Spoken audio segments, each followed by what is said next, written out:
আমার সেই গল্পটা এখনো শেষ হয়নি।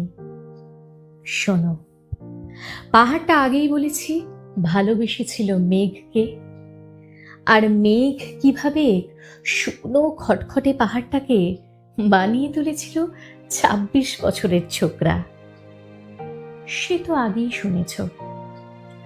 সেদিন ছিল পাহাড়টার জন্মদিন। পাহাড় মেঘকে বললে, আজ তুমি লাল শাড়ি পরে আসবে। মেঘ পাহাড়কে বললে, আজ তোমাকে স্নান করিয়ে দেব চন্দন জলে। ভালোবাসলে নারীরা হয়ে যায় নরম নদী, পুরুষেরা জ্বলন্ত কাঠ।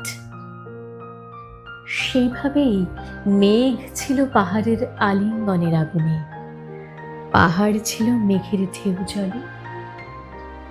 হঠাৎ আকাশ জুড়ে বেজে উঠল ঝড়ের জগঝম্প। ঝাঁকড়া চুল উড়িয়ে ছিনতাইয়ের ভঙ্গিতে ছুটে এলো এক ঝাঁক হাওয়া। মেঘের আঁচলে টান মেরে বললে, ওঠ ছুরি, তোর বিয়ে।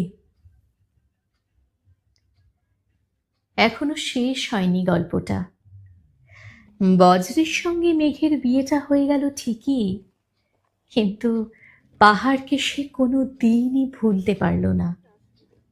বিশ্বাসরা হয়তো চিরে দেখতে পারো, পাহাড়টার হাড় পাঁজর ভিতরে থই থই করছে শত ঝর্ণার জল।